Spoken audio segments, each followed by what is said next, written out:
So our first reader is going to be Danielle Izzo, who's a poet. She also works for the ASAP program as a student manager. She has recently been a graduate student. She is going to take on all kinds of different functions here at the school, hopefully. She's involved in a lot of different things. She's a really gifted, talented writer. Why don't you put your hands together and welcome Danielle.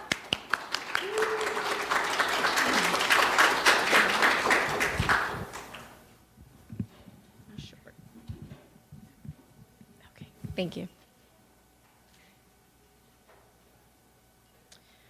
So the poems I chose to read this afternoon, there's no particular order, so no particular reason why I chose them. So I'm just going to do some readings, some work that has been published in some literary journals I'm going to read this afternoon, and also some work that you've probably already heard me read if you've ever seen Tiger Media, some other videos I've done at various functions.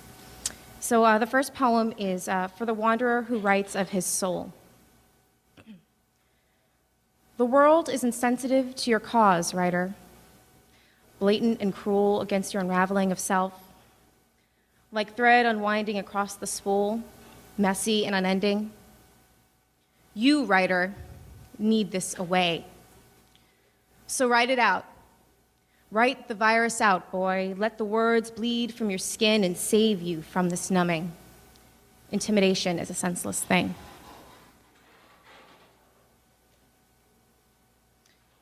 The next poem I'm reading for you is called Illegitimate. It was published in Frequency Literary Journal that was out of Boulder, Colorado a couple of years back. It was kind of interesting when they published it. I was so excited. I was like, I have a poem published in a journal. But they made a terrible typo in it. So my excitement kind of grew to a lot of dissatisfaction about it. So I'm glad that I can read it now without the typos and in my voice. I am the beauty of ambiguity, a one-woman jazz band driving my autonomy with animalistic inclinations and instincts that stink like skunks of funk and fury. My negative and positive charges of Adam and New Year's Eve are free of reason, removing wrinkles with an iron fist filled of vitamins and minerals and strength found in jolly green giants, gigantically generating plastic perceptions of gender. Am I Rastaman, the monotheistic, monolithic monologue of monosyllabic inner dialogue is commercial free? My easy-to-please, ecclesiastical, fantastical maxims push and protrude beyond eternity, mastering madness. Oh, how I wish time could stand still, if movements would freeze in 200-degree heat, and someone would bleed from my broken love beads.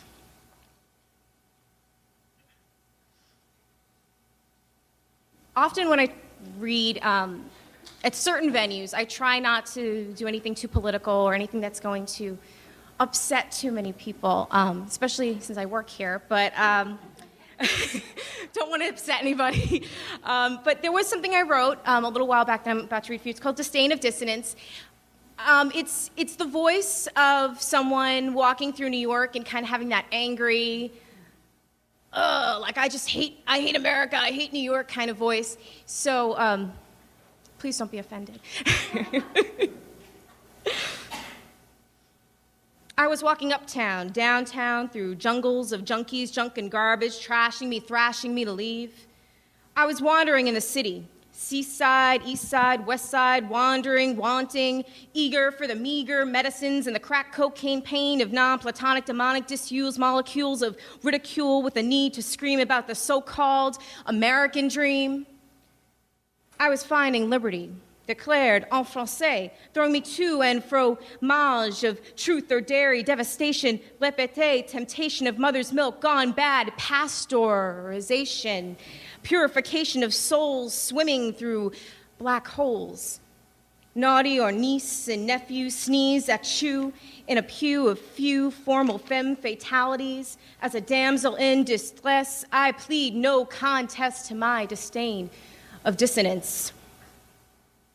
Disunity and the puny mutiny mutating into imitations and limitations of freedom freezing, unconscious street sweeping, weeping dust and dirt and dreary dialogues of destructive devolution. So negate me as a patriot, Pay the revolution to break the establishment, for my disdain of dissonance and irony, of irreverence, sank senses to drown and crash into the iceberg, lead us to assume that there is an ultimate truth. And the political, belittling, babbling bull in a china shop lifting to steal the zeal of this American seal of approval is proving that laryngitis is near when I sneer and scream about a so-called American dream.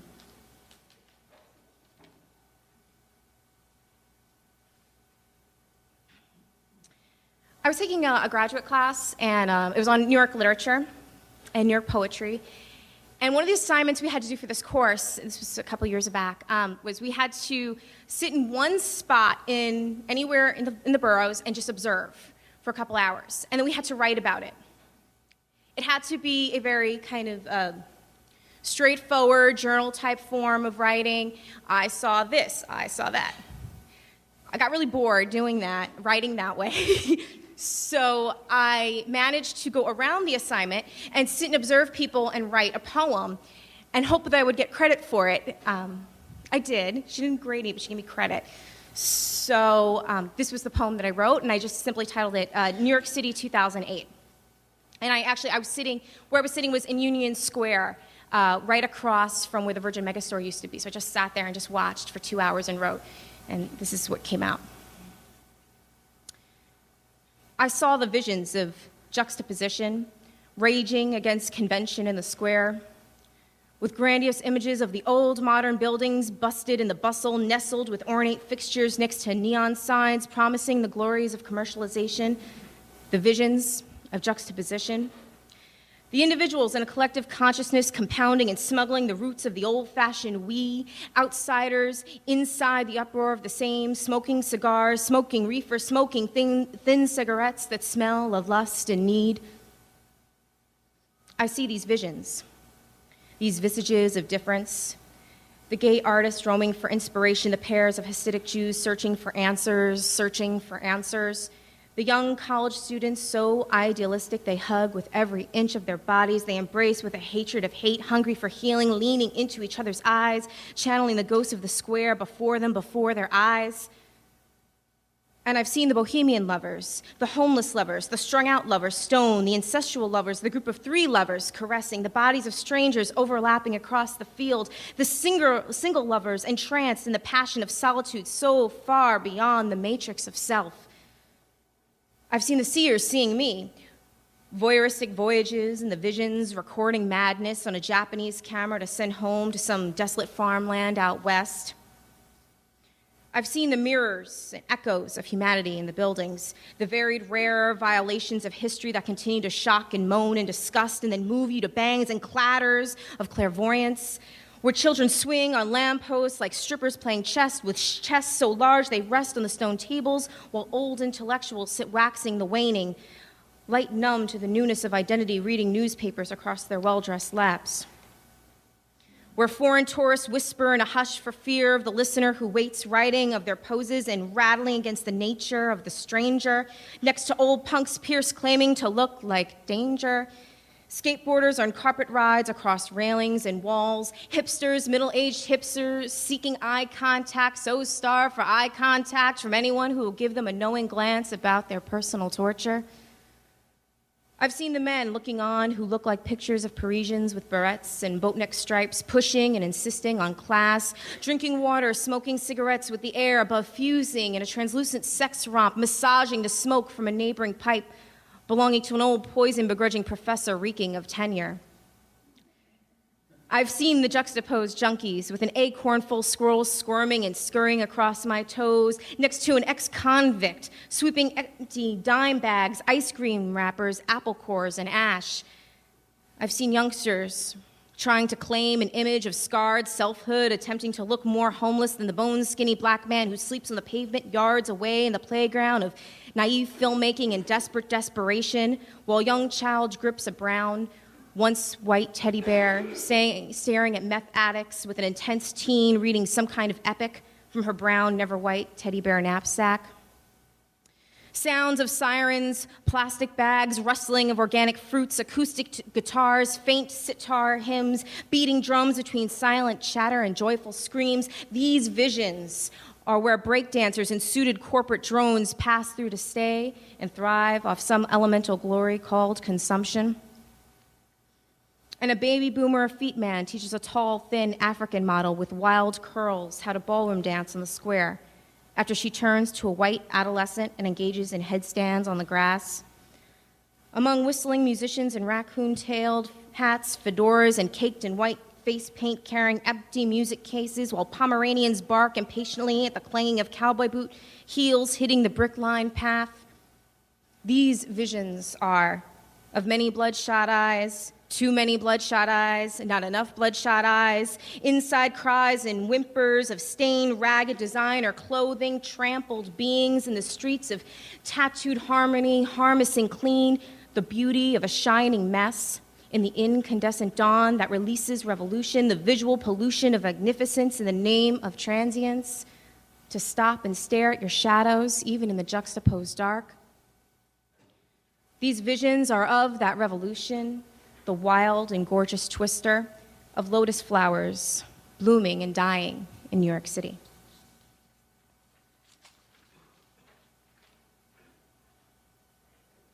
The last poem I'm going to read, I've done a couple of times here on campus already, and I can't stop reading it, so I'm going to read it again. It's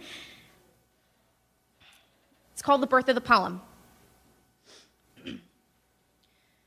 I feel it coming on. The birth of the poem, the bebop, hip-hop, flop-top, one-woman, hot shot, stop.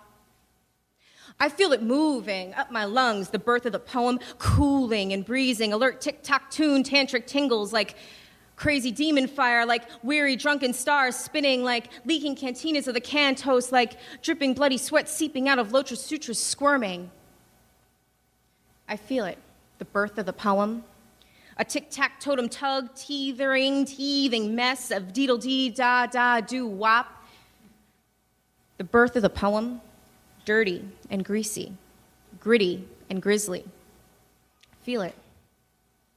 Feel it coming up, crawling like tiny white spiders, crawling like junkies' arms outstretched across busy, lonely streets against the backdrop of quick-pacing, important leather feet, denying their denials of need and lust and the insipid romance of the pavement and loose change, crawling like babies with heavy diapers, weighing them down, so connected to being weighed down, beaten down, content with down, gripping to what's down.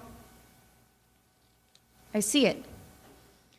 That old birth of the poem, sliding out canals through the annals and channels of tight jaws, carnal caverns, caressing the wham, bam, double slam, scam, jam, and jabbing through shocking sockets, the birth of the poem charging through quiet midnights, erupting dawn, among thick, unforgiving streams of smoke, singing of self, hiding all the beauty and the pain and the shame and the struggle and the suffering and the beauty around the pen and the poem, that insists on beauty, that insists on every second of sour, bitter, bashful moments to be hailed beauty, to be forgotten beauty, to be remembered beauty. That whole birth of the poem, I feel it. The birth of the poem in internal turns of burns, beating, tapping, trapping, tipping turns, and collages of couplets and streaks of stanzas, shouting, "You need me." Shouting, "You need me." Feed me that birth of the poem.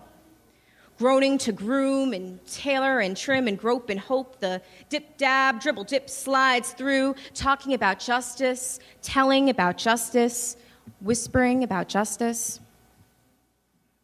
That birth of the poem, the mangy, mangled muck, warring like thieves, warring like angels, warring like the cosmos, warring like the ethos of danger daggers, dragging through love and through love and through the birth of the poem.